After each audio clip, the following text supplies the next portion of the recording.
এই প্রেসিডেন্ট থেকে শুরু করে আজ পর্যন্ত তারা এই মুসলমানদের উপরে বর্বরোচিত হামলা করতে আছে। এখন প্রশ্ন হলো, তারা এত অল্প সংখ্যক ইহুদি হইয়া, এত অল্প জায়গা পাইয়া তারা এত সফল হইল কিভাবে?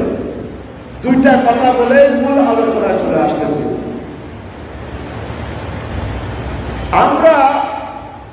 আমরা আমাদের ছেলে মেয়েগুলাকে বানাই বাবা রিক্সা চালা, যা ডাঙ্গাড়িয়া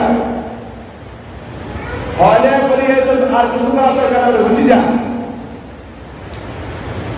হলে কোনো করিয়া শুধু তাহলে কে যা বুঝি যা, ভালো হওয়ার দরকার নাই।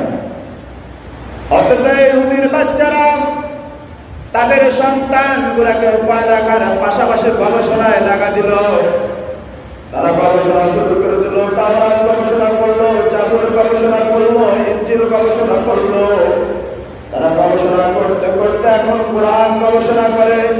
এই কোরআনকে গবেষণা করিয়া তারা অস্ত্র ব্যবহার করতেছে, অস্ত্র বানাইতেছে, মোবাইল বানাইতেছে, ইন্টারনেট আবিষ্কার করলো, স্টারলিংক আবিষ্কার করলো, এমডি আবিষ্কার করলো, মিনিট আবিষ্কার করলো, সেকেন্ড আবিষ্কার করলো। এই ইহুদির বাচ্চারা গবেষণা করতে করতে সব আবিষ্কার করলো। আর আমরাও গবেষণা করি কিভাবে কাকে একটা মামলা দেওয়া যায়, কোন পায়ে রাধাদেশের জায়গা ব্যবহার করা যায়, কোন পাইকে জায়গা জমিন থেকে উৎপত্ত করিয়া বাইরে করে দেওয়া যায়।